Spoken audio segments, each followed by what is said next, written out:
Hey guys, Nike here. Most of you watching this video saw my video series on open world builds, and I got pretty much almost positive feedback on them. The one point of feedback, negative, that I did get was that they were all oriented around meta events, and that a lot of players find that they would prefer to have a build that was more oriented towards solo play, and where group support isn't the stressed feature. So with that said, I thought I should make a build guide for warrior players who want an open world build designed for solo play. And I also want to mention you don't have to use it in open world. It's great in story. It's great in any solo instance. Heck, if you want to solo dungeons, this is the warrior build that most people would use to solo a Ra, for example. So it's any solo situation. I don't know if I'm going to turn this into a full series or not, but this is a video I'm very confident in and happy to share with you, even if it is just a one-off.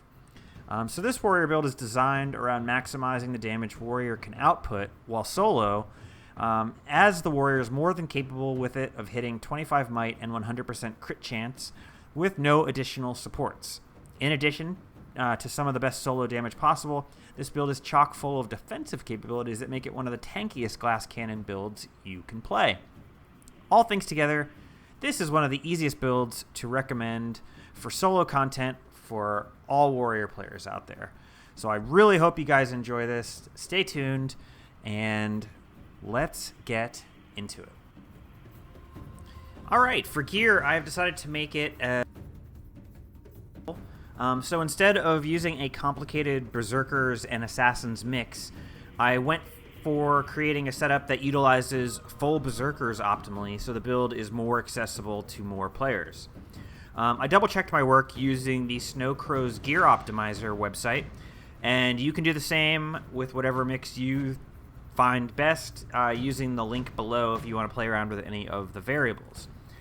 Now, I will say that my mix is based around using all mighty infusions, with a preference that my gear be full Berserker and using plus 100 precision food.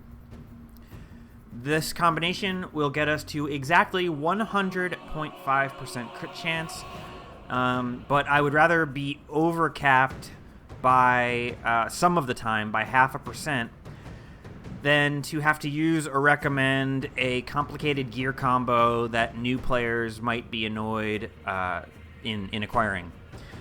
So our weapon set, as you can see, is Greatsword and Axe, and we are going to take Sigil of Force and Sigil of Accuracy on both of our weapon sets.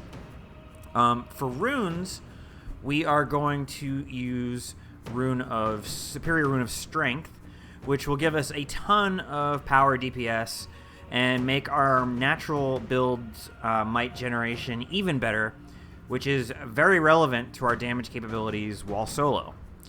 For food, we will use, let me click and show you. We will use curry butternut squash soup and whatever sharpening stone is within your budget or up to you. There are other alternatives to food. Again, my gear is based around having precision from my food. You could add some more Assassin's gear and then use power food if that's what you want.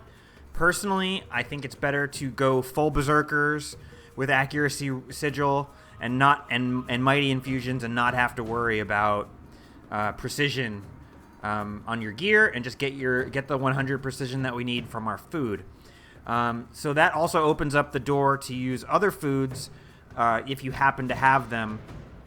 Truffle steaks are a good option because they do give you most of the precision that we need and some power, so those are very good. And then additionally, if you need a little bit more sustain, you can use Omnumberry pies, which give you a chance to steal life on a critical hit and precision. In a situation where you might want that extra sustain at the cost of giving up some ferocity, that's definitely not a bad choice at all. And you are definitely welcome to switch those foods around. to whatever your budget and whatever your experience is. So with that all out of the way, very simply, let's move on to traits. For traits, we are going to select Strength, Discipline, and for our elite specialization, we will be utilizing Spellbreaker. Strength gives us significant damage boosting traits, as well as our might generation engine, and even a huge defensive tool. We will select from the traits Peak Performance, Forceful Greatsword, and Berserker's Power. If you're in a situation where sustain is more important than damage for whatever reason, you can alternatively select at the Grandmaster level Might Makes Right, but be aware this is a very steep DPS loss. The healing and free dodges that it provides are actually excellent, but they do come at a great cost. So one minor trait worth mentioning, and it's very important to the performance of the build defensively, is building momentum. This trait restores 1/2 of a dodge every time you hit with a burst skill. That means your best attacks will also give you more defensive frames, as well as full counter giving you defensive frames if you successfully block something with it.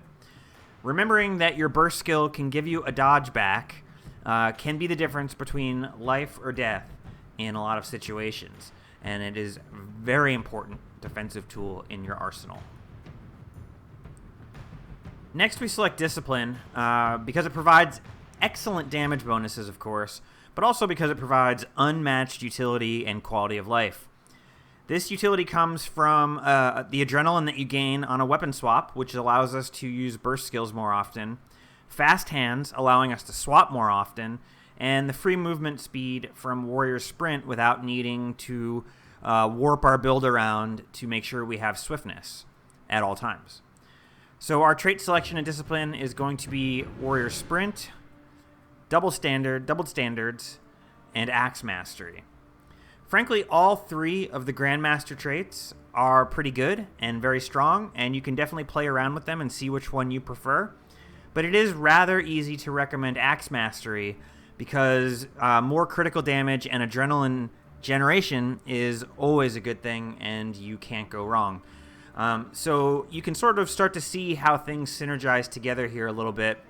We get adrenaline on swap, which allows us to use our burst skills more often. We swap more often because of fast hands, and then when we burst, we get more DPS from Berserker's Power, and we get more endurance and therefore dodges from building momentum.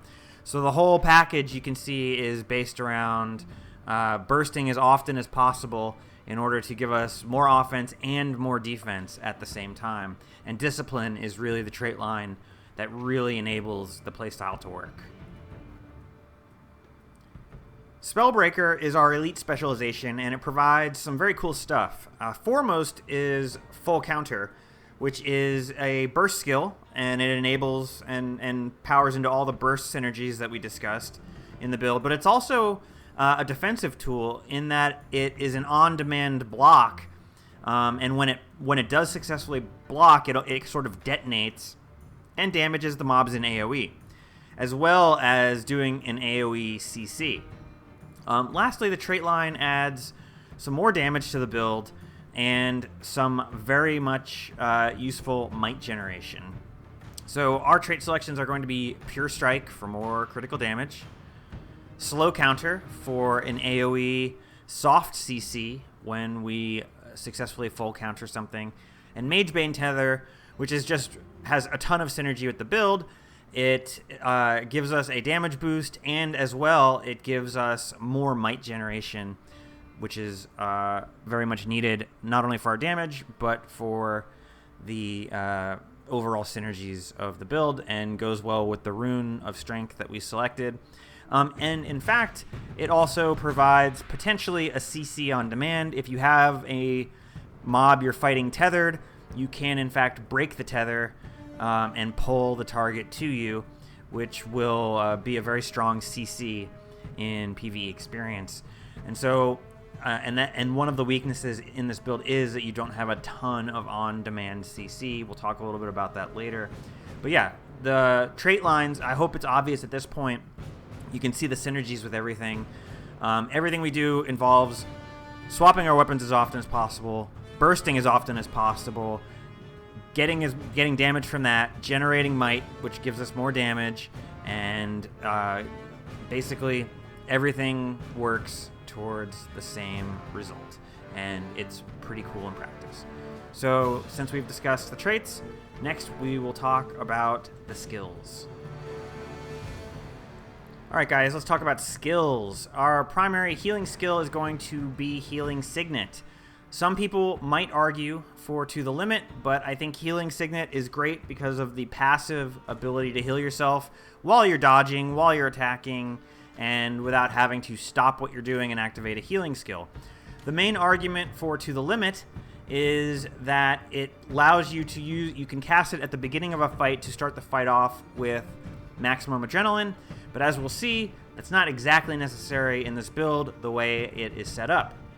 So our next two skills are Signet of Might and Signet of Fury. These are both passive DPS skills that work and add damage without you having to use them and add them into a DPS rotation or anything like that. So Signet of Fury allows you to activate and start, as you can see, boom, you start the fight with your adrenaline maxed out, and you can begin the battle with a burst skill and get your Berserker's power going right at the start. So that's a very big upside to Signet of Fury, and it means that in no cases do you have to use To the Limit. You can use the superior Healing Signet, and you'll be good to go. The third skill on our bar is Banner of Discipline.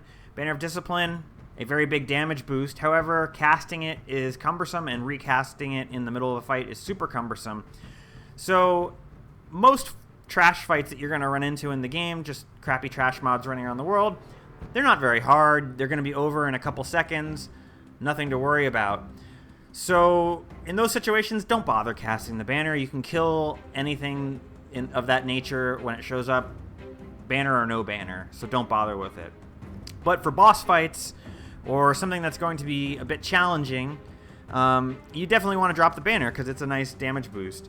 And although this build isn't based at all around, having group buffs or group synergies like some of the like my other open world series that I discussed, this will help. I mean, if you're at a skill point that's particularly hard and you're soloing it and you have the banner down and someone comes up and starts helping you, having that banner there is going to help them too, and it will make finishing the skill point easier, which really is the name of the game, is just making the game easier for you.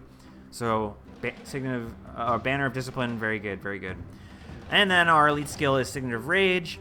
In the old days, the swiftness on this was really good for open world, because between Signet of Rage and our Warhorn offhand, we had perma swiftness and we could run through the open world super fast. In this day and age, we have mounts, so the swiftness really doesn't matter, because once you're out of combat, you mount up and you go, and the swiftness is irrelevant. However, what it's still good for is the Fury and the Might. Being able to start every fight off with Fury is really, really good, since it's a huge damage boost.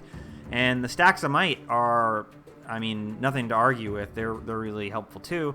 It's just a little bit of stuff you can activate the Signet as you're running into the fight, and just get ready to go ham.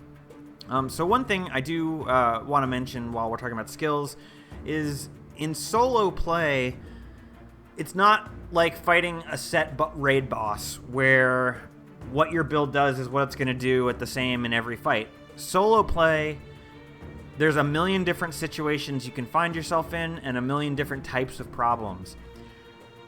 You should be willing to change your build as the situation requires. Do not consider any of these skills on your bar, or even your weapon skills for that matter, to be mandatory.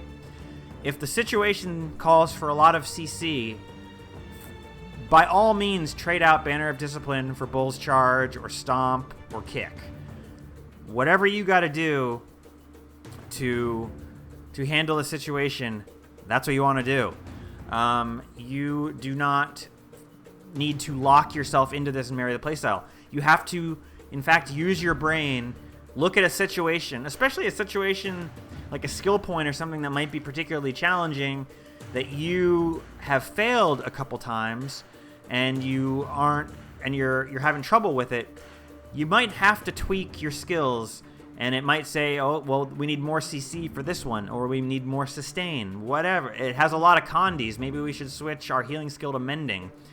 Whatever you got to do to make it work, that's what you should do. Be willing to change any skill, including the weapons, if the situation calls for it.